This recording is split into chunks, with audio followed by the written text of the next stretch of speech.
so back with the guys here after Oceanic's Nationals. We'll go around the board. Declan, how'd you go today? Yeah, I ended up third place. Not bad. Alex, how about yourself? Fallout strong, about 104. Will, yourself? Up 128. Yeah, exactly. I came 8th. Top 8. Easy enough. And I myself came 63rd. So overall, 2 of our guys getting top 16. Definitely not a small feat. Absolute fucking congratulations, guys. Especially in like a 400-person event. Probably the largest we've had for Oceanics. The largest we've had, yeah. Yeah. It is the biggest. It is the biggest for sure. Yeah. It's bigger than Yu-Gi-Oh! Nationals, which is really interesting to me. Yeah, definitely. So before we go into bloody Declan's list or either of the other guys, any opening thoughts you guys want to have about the day or anything like that? I built my deck to beat Gobberborn. Why the hell didn't I play Gobberborn after 9 rounds? Yeah, I didn't play any Abu in Swiss. How did that happen? I played 6 red decks in Swiss. Meanwhile, myself playing I was playing Deep War 1 and like, cool, I'm ready for the Garbamon matchup. I burst 1. I think we realised how like the Oceanic player base doesn't really want to play Garbamon as heavily as Just 1? as other regions. Top couple like, half Gobberborn, though. Yeah. It's 6 out of 16. So We're slowly realizing that Australians, so like every region is different. We have like America who really favors like big security bombs, so they usually lend themselves towards like security control and like musketeers and stuff like that. And then we have like Europe who like dabble between like super consistent decks and then like combo decks. And then we have Australia who just looks at the other 2 regions and goes, I don't want to play anything that has topped an event over there. And so they play stuff like Argubond, Jessmon, which I don't think had a particularly strong showing in either of those events, maybe Latin America. Yeah. And then, we just run into really random crap all day. Like, we had a Hexflower in top 16. Like, Deep Brigade really pulled over here as well, for some reason. Yeah, because it's not popular anywhere else. That's just how we operate. Yeah, that's what we do. Anyway, I'll do my little magic. We'll pull over Declan's deck list, and we'll start with you. So, started off with the eggs. I didn't bother playing a 5th egg. Cinnamon was more than enough. I wanted to trigger Demimera. You can make an argument for it, and I know that Ari, who came 4th in the event, was playing the 5th egg as Demimera, which I was like, fair enough. I understand that it can trigger some of your effects, so fair enough. But yeah, Cinnamon good. You go. Well, I was gonna say Declan and I have basically identical lists. We have one thing that we disagree on. Yeah, I was going to say, why don't the put together? Because they are exact same. Yeah. Well, we may as well go over it. I'll pull Will's over in as well.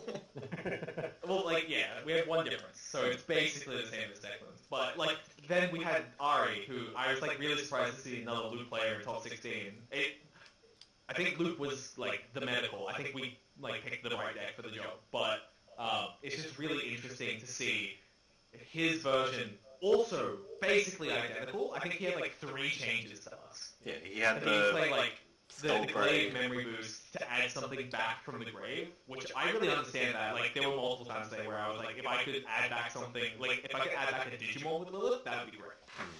And then what else did he have? He had one less Analytic Boy, and a Skullgray, and a Mastamon as a 5th level 6, I think. Wow. So a little bit interesting, but all interesting choices, and I think all valid.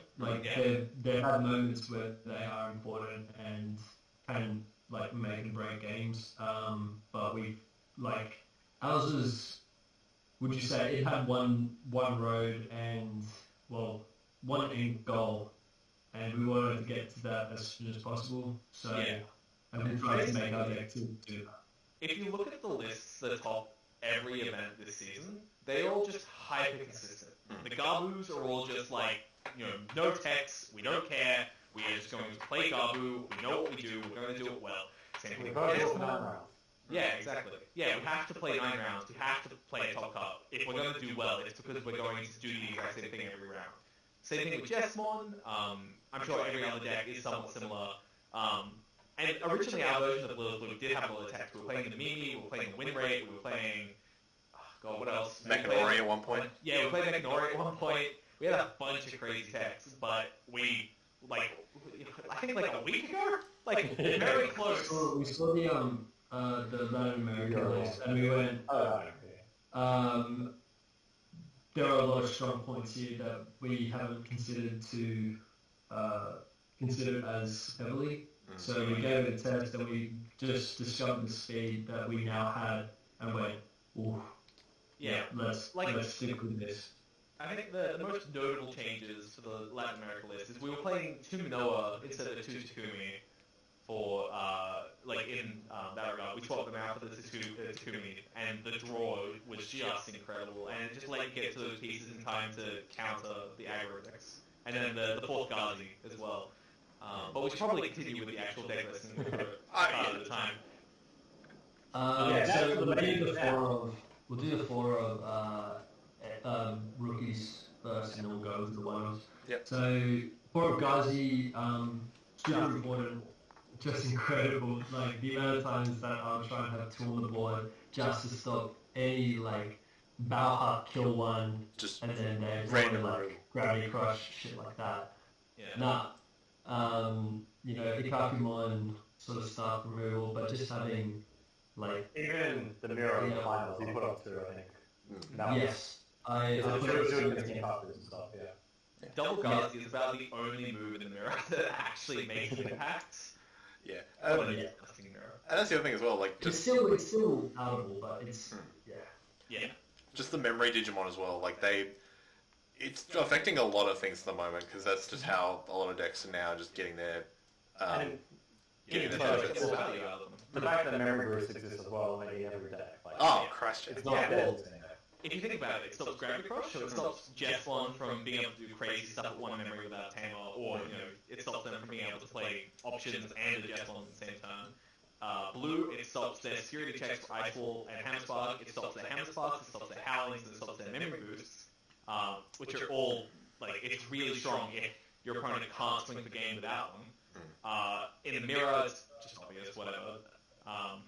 There was some other matchups, like Demon Gate, like you just slam 1 down, fast turn, like, oh, I can't win with a Dark Roar, Dark Roar anymore. So it was just the best card to end the turn on, like by far. You just throw 1 down and it's just safe.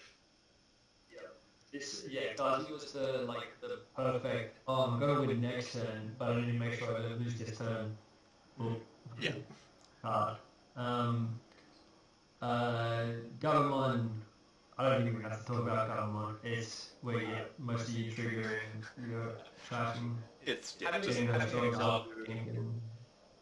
Having Gabu triggers your Cinnamons and triggers your Gink, which is super important. If you haven't got like a Gink on the field, or if you haven't got a way to trigger Gink, then it can be really easy to get into a position where you're just choked every turn.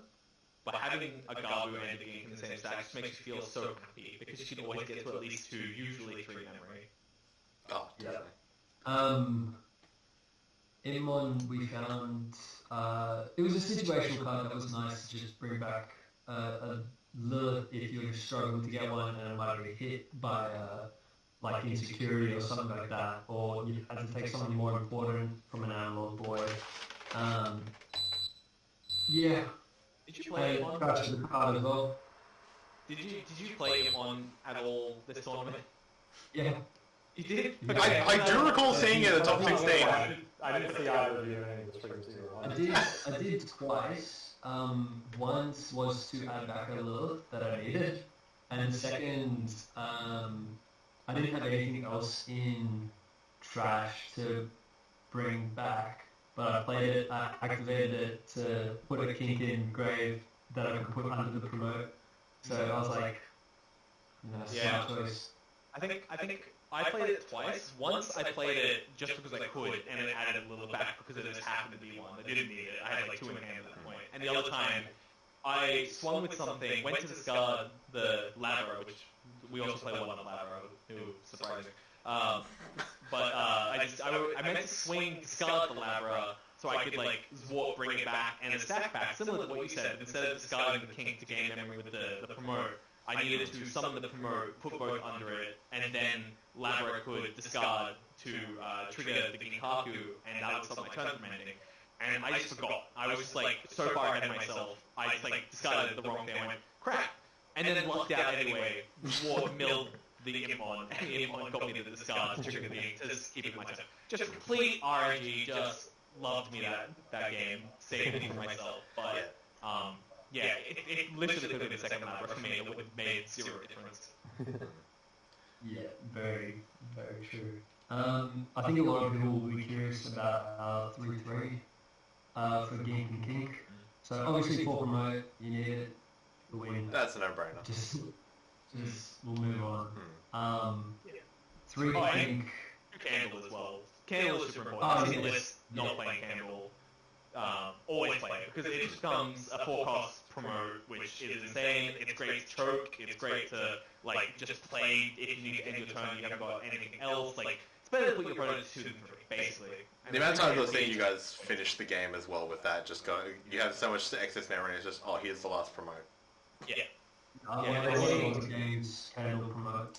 Yeah, so you get 4 memories easier to get in. Then easier to get into 6. So. Well, it's usually 5, because you can bring back the stack. If you hard play this, you can still, if you hard play promote, you can still add the stuff back, game memory. But yeah, 4 is easier than 5 is easier than 6. So, yeah. Blue's version of Lobo. So Gink and Kink. Yeah. Kink was because our deck really struggles against the memory chokers. I think it's we're in that that situation. I think Kink is a really, really good card. Having a once per turn way to discard and trigger away effects, and an option way to just clear the board is way more valuable than we're all here to help. Thanks for the segue, Alex. Yes. It's a trigger for your trash effects, just simply Gink. It's removal for level 3s, which means Blanc pisses off. And Memory chokers like memory chokers. Or just Everything in the Argobond and Garbobond matchup. Pretty much. In like top 16, I played against a guy, game 3 on stream, and I doubled Takumi out, and he was so afraid to attack with these rookies that like, I got a Lilith out that had a Gink and a Lady Debbie under it, so just like 2 turns in a row, I would swing, kill one with Kink, kill one with Lady by playing an option, and I'd do the same thing again and again. I just ended up with like a tamer and no board, and I went, well, this is the easiest game ever. And, You just keep cleaning, yeah. But, I think, like, okay, so when I started playing this deck, like, 6-7 weeks ago, or, like, even more, like, beginning of December, I, like, played this as a meme. I didn't think this deck was good at all, but it did well in Europe, so I was like, okay, we'll try it, we'll see what happens. And then, like, won locals, did the same thing again the week after, I was like, okay, this deck actually has, like, some stuff to it, like, there's something here. This deck's And then Declan ended up, like, joining me on the journey of trying to work out how to make this deck as efficient as possible. And we got to the point where, like, you know, at that point, it was, like, obvious to us that, like, Gink should be at 4, because Gink is, like, the way that you want to go. You want to go, like, Garbu into Gink, into Lady Debbie. You'll be able to choke your opponent to 1 most of the time, and it's just super convenient.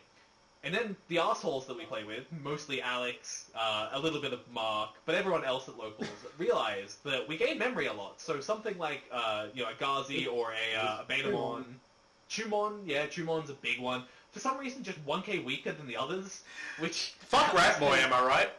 Alex has bitched a lot about that, but Alex loves bitching about how black is fucked over in this game, but it's fine. It gets fine after BD7. Give it a bit.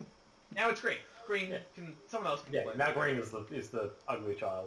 Yeah. We hear Jack, like, 2 streets down. And the more that we played, the more that we realized that, like, oh, we just really need to assume that one is coming out basically immediately, and we always have to have an answer. And, like, just playing, like, because it went from 4 Gink and 2 Kink to 3 and 3, and I honestly, like, I'm not going to say I want to play 4 Kink, but I'm happier if I see a Kink in the opening game. If I can go Kink into Lady Debbie, sure, I'm giving them 2 instead of 1, but I have a level 5 that can swing and just delete something. It's just so much more value, especially in the aggro matchups where you have to worry about them punching your face. You can just slow them down so effectively with it. Well, lets you start drawing cards with sooner one, which is, better for getting your combo off. Yeah. And it sets up graves, so you can get the pieces for promotes to come back later.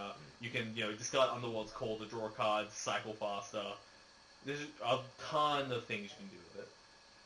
I'm sure there's a joke there talking about Kinks and Lady Debbie, but anyway, next on the list. Is there anything you want to add, Declan? Did I miss anything?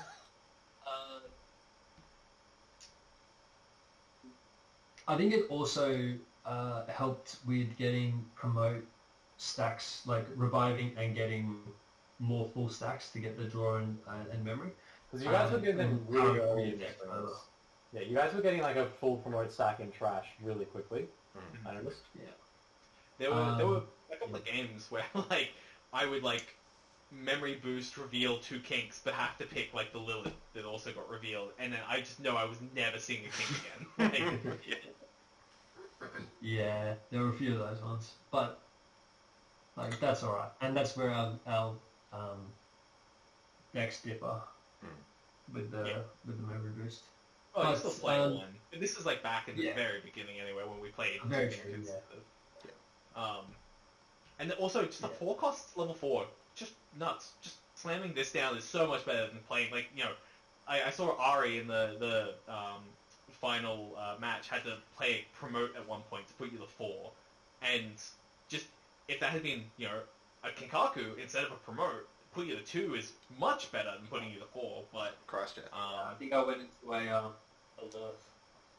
Yeah, you got a free Lilith out of it. 2 or 1 or something stupid. Yeah, you got a lot of value out of him giving you that memory. Sure. Yeah. Definitely.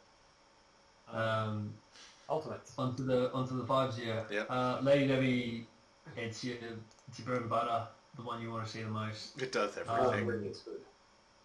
Yeah. It triggers off all your memory gain, your Suno, so you're drawing 4 or 5 if you got Takumi. It's pretty good. So it's got your graveyard. So I found a lot of the time, if I was going into Lady Debbie, I would discard either a promote or another 5 in preparation for The Zwart. the Zwart. So this is early, of course. Or a piece for the promote. Yeah, exactly. Or a Ghazi. Just because I wanna see that out. If I have multiples, maybe. But I think the hardest part of this deck is your management of yourself and what you need right now and what you'll need 2 turns, 3 turns. What can you afford to give up at this current moment? Because obviously, you want to get the 10 cards, but you also sort of like the cards in your hand, right? So you have more options to choose from. Yeah, that's a super big thing actually. It's you'll have there were multiple times this tournament where my hand was MDF, Zwart, Lilith, a level 5 when I only had level 4s on the field, a Candlemon, a Jack Raid, and a memory boost or something. I'm I would like all of these cards to stay in my hand. What can I get rid of? And then you have to build a checklist of well, I can't get rid of Zwart because there's only 3. I could get rid of Lilith, but it's risky because I don't know if I'll see another one. I can't get rid of Jack Raid in case they choke me. I can't get rid of Candlemon in case I need it at the end of the game. But that's sort of less risky to discard than a Lilith because you're more likely to see another Candlemon or another rookie that does effectively the same thing for one more. And it's really hard to work through that decision tree to work out the most effective discard. And then you'll discard something and draw another card and be well, if I had known I was going to draw that, I could discard something. Yeah. But it's just how the deck goes. It's always going to happen like that though, right? The odds of you discarding the perfect card for what you're drawing next. Shut up. Yes. Yeah. Rebelli. The 3 Rebellion, right? Stop. Yeah. Yeah, Stop we Big played 3. Thing. Stop Jesmon. Stop Bond. Very just deterring card. Stop other things. Yeah, the card. I the did card's nice. find I did find Ari's. So Ari played 2 Rebellion and 1 Skullgrey, but like even like thinking, oh, that's pretty cool. Rebellion is super important. That if like not seeing it is a bit. Like, it's just scary. It's just really scary. That's how you. Yeah. You go, Will. I was going to say multiple times in this tournament, I would have one in hand, and I'd be like, I'm thankful I have this card in hand, because I will lose otherwise. Yeah, definitely. Yeah, Like, I agree completely. Because there was a long game, I think you will milled your last 2 Rebellion or Sword. yeah, I lost in top 8. Like, so, okay, game 1, I won in top 8, and then game 2, I was like, okay, if I see a Rebellion here, I'm super safe, I can just, like, set up to kill him next turn. And I was like, okay, I need to draw cards, I can only do that if I can start looping, so I'll have to MDF Swart, and then I Swart milled the 2 remaining Rebellion in my deck. I went, I've lost this game. Yeah. So unfortunate.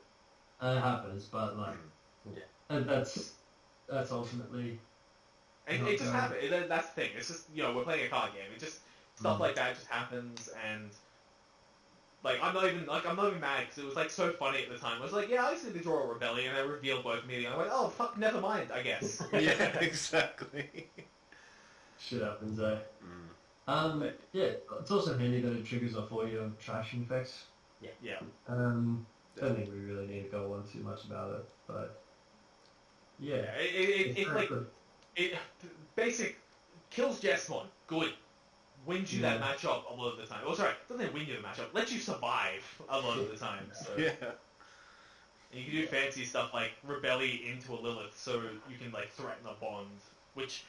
Realistically, you don't want to trade a Lilith for a bond, but the threat that you can means they can't bond, which means you don't actually have to trade a Lilith. It's great. It's for them. It's a trade-off. Do I trade away 2 of my security for their 1 mega? Effectively. Yeah, and they usually trigger analog point. So it's like they clear 2 of my security and also get 1 to 2 memory, which might end my turn anyway. It's just not worth it for them usually. So you get to just do it, even though you have no real idea on whether or not you would want to commit to blocking with it. No, exactly. Yeah. Lilith. Let's move on. Namesake of the deck. Play, right? Yeah, we only play Lilith in this list. Like we said, Ari plays 1 Mastermon. There were multiple times where we played like 3 Lilith, 1 Mastermon. Card's good. It's okay. It's just like, again, we went with a hyper-conservative, consistent route, and we just wanted Lilith, because Lilith lets you start stuff. A Lilith on the field against, like, Garbu, against Argu, it just gives you so much control over the game, because, Jack Rays, even if you only have, like, 6 or 7 cards in security, you're not gaining, in trash, you're not gaining memory from Jack Rays, but you're gaining memory from Lilith, which lets you have a lot of control over the pace of the game. And it, triggers Lady Debbie, and... Sorry. You guys played 4 Lilith, right? Not 3? Yeah. No, it's 4. Yeah. We We'll talk whether to play 3 or 4. Yeah, we experimented with 3 for quite a while, but it was just so important for the aggro matchups to see 1 early. We just couldn't afford to, risk it being 3 of them at the very bottom of the deck or something.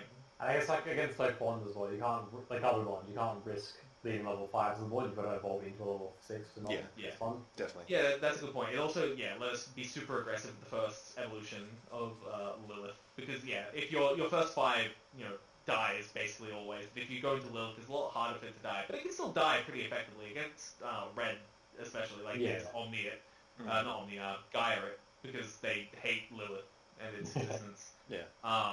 I did notice a lot of times. Absolutely kill it. A lot of times, well, like you guys, if you went to a Lilith early, you would then evolve it into a Zwart. Like Zwart itself, even without the combo, is a threatening card to evolve into early. Yeah, I think at least in probably 4 of my day 2 matches, I went into Zwart in about turn 3 without MDF most of the time. Because like you're getting enough memory that you can do it even if you're not going to combo. Like, getting an early cheap Zwart is good. So we played a lot, like, I didn't play any Garbu, like, day 1, but day 2, I played nothing but Garbu, and I think, Declan, you played, like, a lot of weird shit, but you did play some Garbu. But in that matchup, like, going wide is so key. If you can go into a Zwart without MDF, you keep the Zwart, and you bring back 2 5s, like, you are such a commanding lead at that point.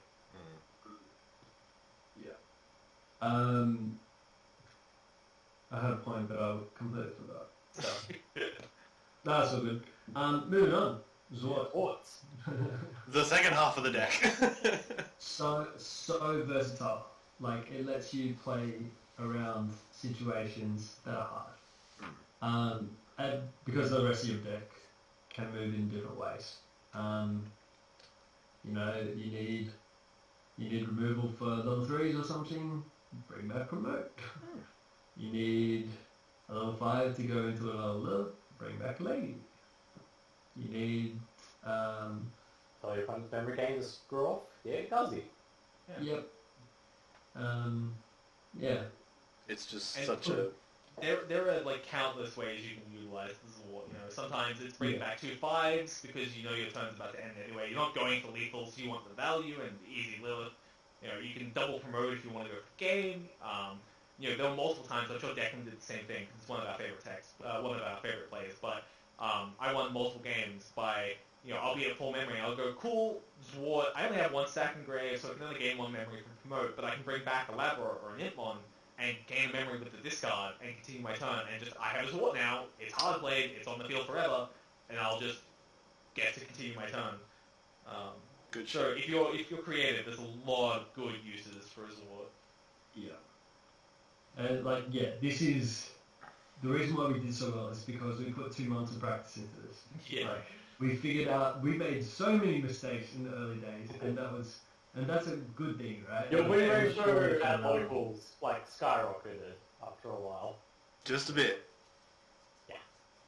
Well, it was weird because no one knew what to do at the very beginning. So like the win rate was like 100%, and then everyone worked out what to do, and so my win rate went to like 50%. I went, this isn't good. And then Declan hopped on at that point, and we like worked it out, and eventually it got back up there. So yeah, like there's definitely like multiple levels, and I think we kind of abused both levels. We like a lot of my day 1 matchups, they literally commented saying, I don't know what this deck does. I don't know how to play around this deck. I've never seen it. No one of my locals plays it. And that makes it so easy to run loops around those players because they can't predict what you're going to do next. Yeah, I think my first few rounds, but the rest of my opponents knew what was going on. Yeah. I guess I was luckier in that regard than my opponents, yeah. But, yeah, Alright. that's how it No. goes. What should we This- score?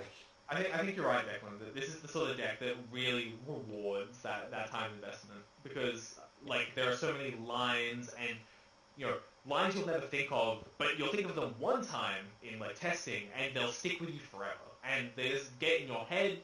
And I had multiple of those happen this weekend. There was multiple times where I was like, oh, I remember this from when I was testing against Declan's Garbon, and I'll get to like play a specific way and play around the thing and always get rewarded for it. It's the best feeling. So, Call someone out. what?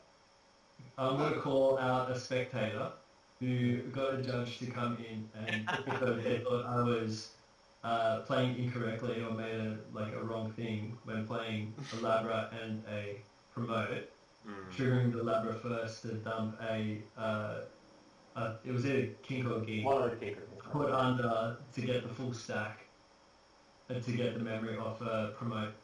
Fuck you. Don't waste my time. Yeah, like... One thing you gotta remember is, like, you can...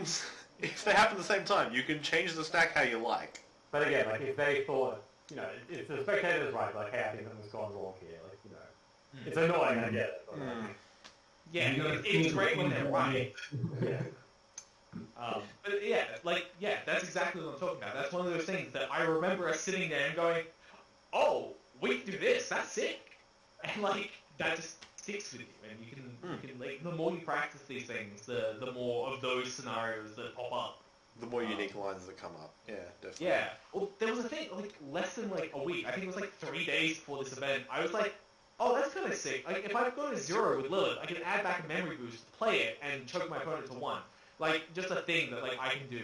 And it came out, like, 3 times this weekend, and it was, like, a winning play, because my opponent just couldn't do shit about it. No, definitely. So, just, like, all of those, like, surprise lines that, like, you can come up with when you're not under the pressure of, like, time or competitive and You can actually like sit there and think, talk with like it was Declan and I, or Alex and I, or Declan and Alex, or whatever combination of people here. Mark occasionally. We went to Mark's house. He was great. He hosted us. Like made us sausages. It was awesome.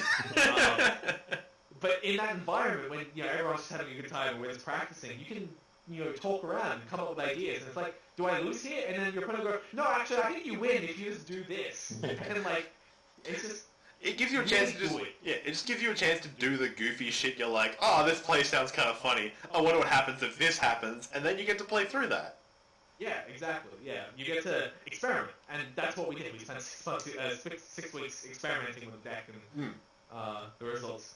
None of us would have gotten as far as we did alone. Oh, Christ. Exactly. Yeah. Having a good group is paramount. Like having a good locals, and we have a super good locals. I love our guys. Yeah. Yeah, we're lucky to have Joshua, who was got to stream the event. Yeah, fantastic, man. Yeah, he's big time baby. See you at Worlds, Joshua. Alright, shall we move on? Yeah. What do we do next? Just covering all options, yeah. One difference between the two of you, I guess. Yeah. We'll start with that, I guess. So, Declan, you played 4 Jack Raid. I played 4 Jack Raids and only 1 Purple Memory Boost. And Will, what did you do? I played 3 Jack Raids and 2 Memory Boosts. And you both like your own things. Yep. Yeah. So we both really enjoyed our own and didn't want to change. Yeah. But I'm not saying that I think Will is wrong or anything like that. Because the reasoning behind it is so valid and I understand it completely. It's just I prefer the Jack Raid. Yeah. You both did really well. Like, one of you did better in Squish, one of you did slightly on top of that. It's like, there's no way to measure which of these very minor decisions was optimal. Yeah. Yeah, exactly. And I don't think it really matters ultimately. Like, I had no games today where I really thought having the 4th Jack Raid here would have been fantastic. Like, the only thing is I see 3 Jack Raids between my hand and my grave. I'm like, well, there's definitely not one in security. And I can't speak for how Liked it. I can't speak for how you played the deck, but if I had a memory boost and a tamer in my hand, I was slamming them both down as soon as possible because it gave me a lot of flexibility in when I get to play the game, and also I quite enjoyed going rookie, tamer, and memory boost because it let me search for the Kinkaku, which in certain matchups is just insane. I just really love seeing that card, or a slightly better level 4 or a slightly better level 5. And it just gave me more control over how I proceeded through the early turns. But I'm sure you have some equally valid line of play that you could only do with more consistent Jack Raids. I liked having the extra chance of it being security. I did win one of my games. The top 16 match, I won one of the games from an Underworld's call, bring back a promote to gain memory. So stuff like that sudden regain, I feel is very valuable. I know you don't disagree with me, but I wanted the 4th Jack Raid. I just didn't want to give up the second Jack Raid. It's because otherwise the security is quite weak in this deck. There's not too much in there that's threatening. I think there's 6 options that are really nice, and then Swords, which actually did come up quite a bit. What's a great card to see in security? Having played it in my deck, it kills more stuff in my options to security. Yeah. I had one game where I was against Argubon. I think it was in round 8. I remember this one. Yeah, and my opponent, they spawned their 7k or 8k guy, their Greymon, and were checking 2. And first check was Lady Debbie, and it died. He went, oh, that's unfortunate. I have to do better next time. Built up a Skull Greymon with 10k or whatever, jousted it to 12k, I think, swung with it, immediately hit the Zward, so we checked 2 security with a +5 worth of, with 5 checks worth of attacks, and it just immediately died. So I was sitting here at 3 security, everything he's done has been for nothing, and I won that game very quickly afterwards. Yeah, I had the same thing happen. I had a Diaboromon, I had 1 security left, he had an Armageddon in hand, swung with security, hit the Zward, it died, and you're oh, I can't play Armageddon now, okay, pass. Yeah. That was my top 8 matchup. He swung with a Jessamon at 15k, hit his Wart. Next game he made a a wall gremlin at 13k with 4 checks, and it hit the first card, which was Zort, and fucked up. And It must be so bad for the opponent as well, because like obviously we didn't cheat. Just putting it out there, we didn't cheat. We're not that kind of people. But they checked 5 times. we had a lot of opportunity to cheat. But no, like, you know, if I lost something like that, something so ridiculously unlikely, like double sword at the top of security, then I would be like suspect. I would be like, that's fucking bullshit. Like the chance of that happening, it's just like, so like having that happen legitimately must be so infuriating for the opponent, because you'll always just be like, yeah, but was it really legitimate? Yeah, and I mean, like, the bottom line is, it's a fucking card game. Like, it's literally just like a random chance of a 50-card deck putting 2 cards together in this order. Yeah, The odds are not 0. No. exactly. That's the thing. Like, you know, I don't really want to see my Zort insecurity. Oh, fuck no. I'd rather be my hand chief. yeah. Oh, sorry, you go. I was just like, knowing that the chance of X card being security is not 0 is playing around that in one part of this game. Like, that game I played too much, but I was like, okay, the only thing I lose is your 1 Kai's breath. Everything else you have is fine. What are the odds? And there it is. Lost card security, card spread, okay. swing. It's just... Yeah. Sometimes, like, you've played around every possible option. There is one thing that can out it, and there it is. Yeah. I think that's super important in this set specifically, Lilith, is knowing when you can play through, like, you know, the worst possible security or something close to it. Like against Argubon, like, God, that's so much Argubon. Knowing that you can, you know, have an explosive turn and how to play the explosive turn in a way that you actually are going to try and win next turn. And that way, you'll have, like, already 4 guys on the board, and you'll be able to go into, like, 3 more guys from the grave with, like, another War and, like, you know, other War's Call or something.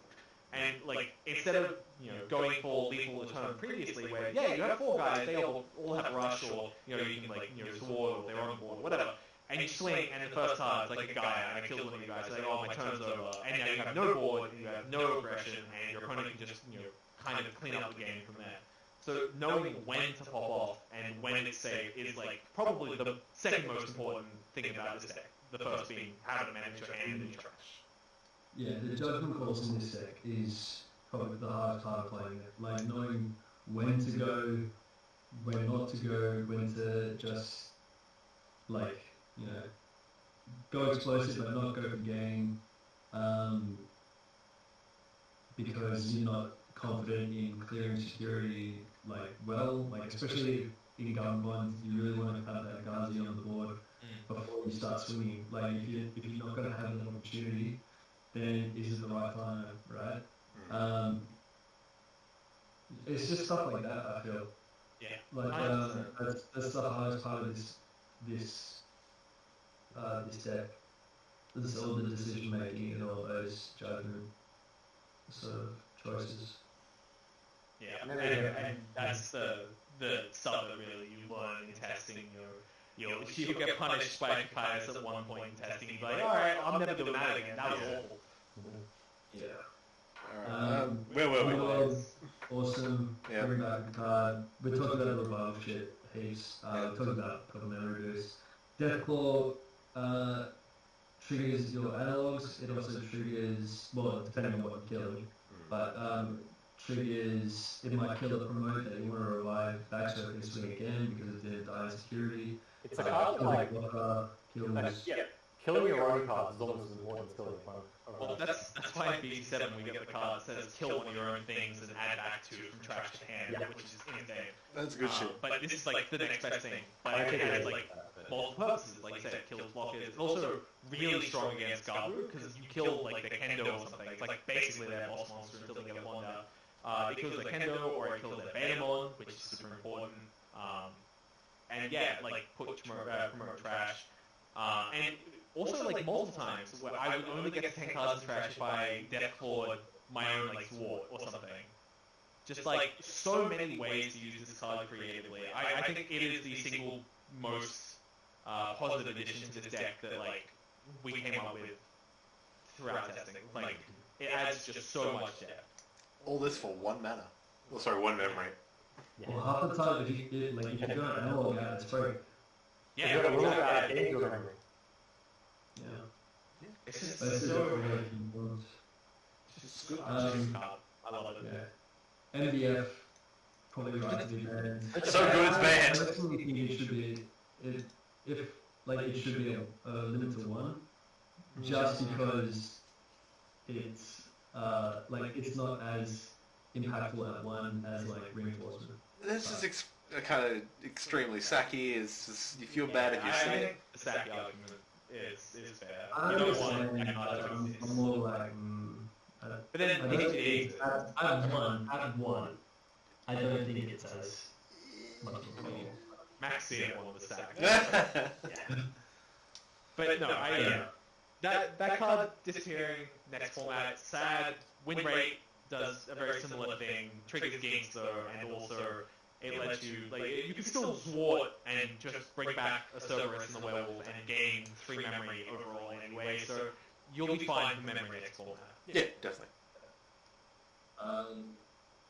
Now, Hamers next? Kimi.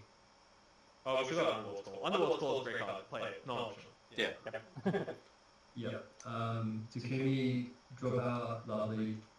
I mean, yeah, you guys pretty much... What's a little bit nice against the rookie matchups, just so they leave memory, they're not getting as much free advantage. They have to waste Hammer Sparks if they want to make bigger plays.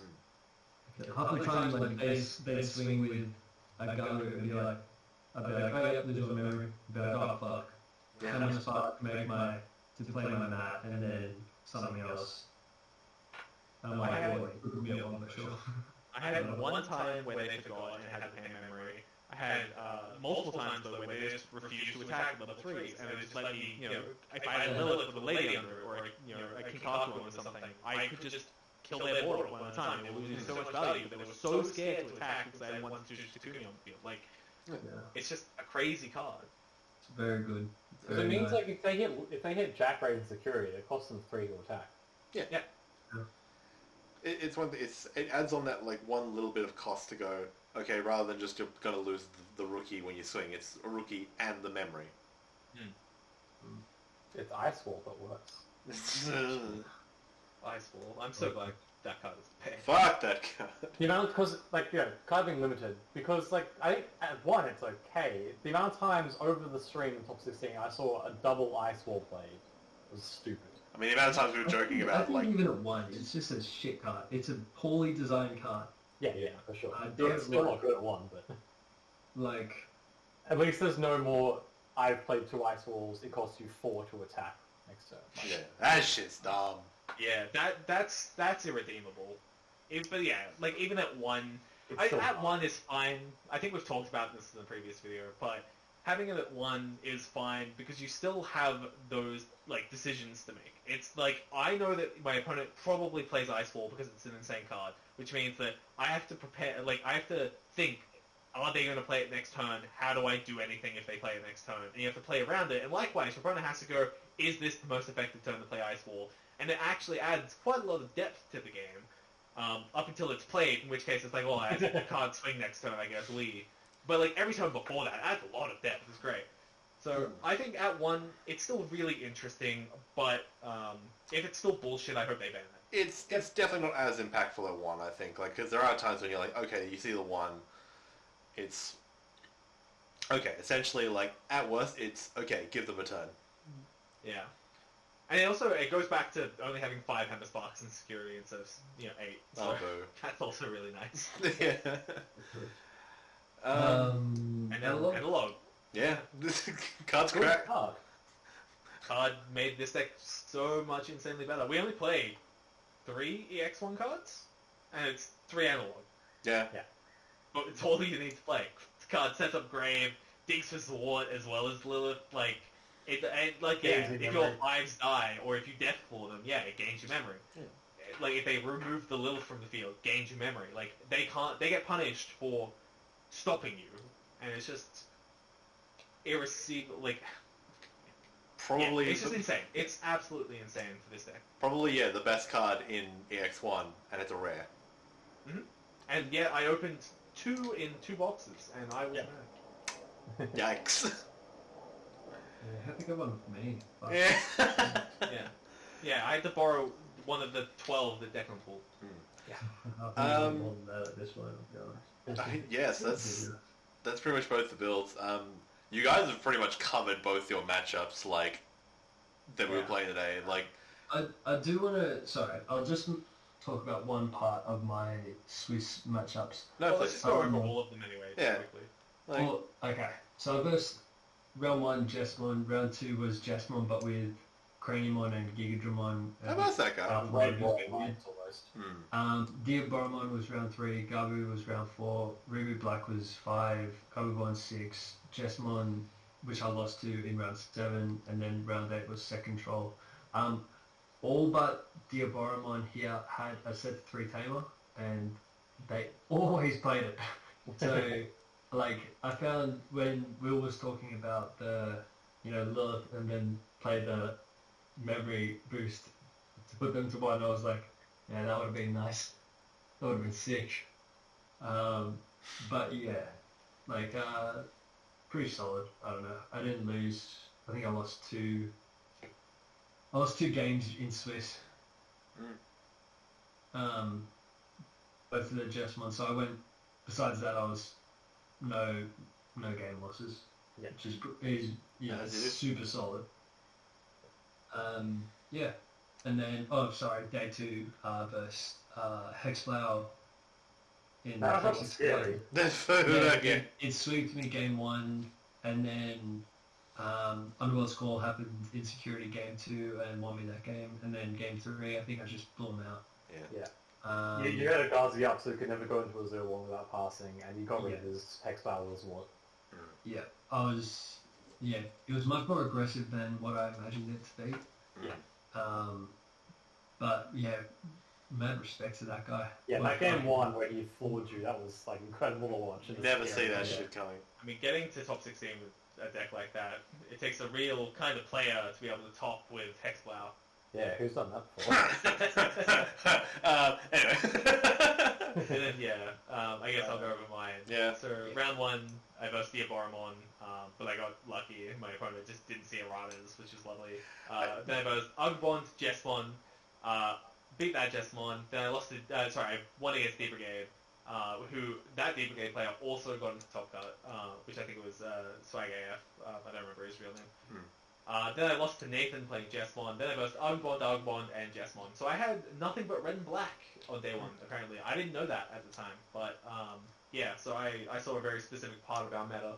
Yeah. And day 2, I saw Gabu and Gabu. So, I was going to say, the amount, like, before going into this, the amount of people that are actually playing Diaboromon is absolutely, like, astounding me. I was, like, even the guys I was versing, like, when I mentioned, it's like, oh, have you played against this before? It's like, this is my 4th matchup against Diaboromon today. It's like, how many fucking people are playing this deck? Yeah, the deck was really popular. Australians just love playing what's not popular. It's great. Yep. Well, I mean, yeah, it's also, like, the last time this deck's actually going to be good unless, like, it becomes, like, a weird meta pick later on. Like, cause I mean, they'll print more support. It's just going to happen. Yeah. Diaboromon's one of those classic villains. Yeah. I mean, hey, when you have 2 movies. Yeah. I thought it's Lord Knight, D Brigade, Machine Dramon, Diaboromon, and the Mirror, which I didn't expect. You played a lot of black. Yeah. It's disgusting. Yeah. No, I think overall, like, we're super happy with our achievements. Yeah, no, like... Let's not forget Anton as well, who unfortunately just missed out on... he was hell sharp for top him, yeah. 16. Because he was playing the same list as you, Will, wasn't he? Yeah, he's playing my list, which Yeah. is practically Declan's. Card for card, yeah, pretty much, yeah. Yeah. Yeah, he did really Yeah. well. I think, like, if you were going to pick up either of these decks, it's your preference between if you value Jack or Pearl Memory Boost more, or maybe you have something Maybe else. on a Skull Gremlin in there, like Ari did. Yeah, we really like Rebellion. The Grave Memory Boost, I think, actually was a solid choice of his. Like, I think if I was playing a deck, I would have put that in. I did mention that afterwards. I might have changed, or actually probably not. I probably wouldn't change it because it's my only, like, early save in some cases. If I see it, so yeah. Yeah, I think that was probably the reason I went for the double memory boost, was I had too many hands where I had like, Zwart, MDF, Jack Ray, and like something useless. you And just I was can't just like like, what if you this was the memory boost, I would be playing the memory boost and be fine. Yeah. But your mileage is It's very how it great. goes. It's how it goes. Yeah, Like, purple you is can't say that it's going to customized. get pretty lucky. Yeah. Yeah, because the brick potential is a little bit higher than, the Yeah. bond. Well, I know personally, like, I've been having a shit week with the deck, and the week leading up, I've been like changing it a little bit. We've Yeah. had You always- consistency issues. You were down bad. Changed my deck on the car ride home one night, Declan. Yeah, I was last week. I was like, Good thing you didn't. man, I am struggling. Yeah.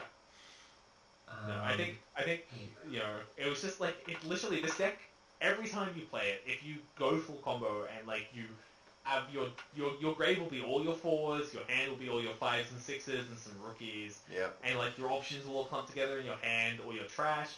You really need to shuffle, because otherwise you will just see hands of like double kink, double gank, promote, or you'll see hands of double Zwart, double MDF, Lilith. Like you will see hands. You're like, oh, this looks familiar because this was all in my hand last game. So, and I think that was probably a large bit of our problem. I know I was shuffling like every round. I would like pile shuffle and then shuffle for like a minute and a half straight just to make sure it was randomized, and I reduced my bricks quite a lot, honestly. Yeah. Just to mention on shuffling, don't do 5 piles, kids. Yeah. Yeah. No number divisible evenly into 50, please. Because, they're Yeah, very easy to stack.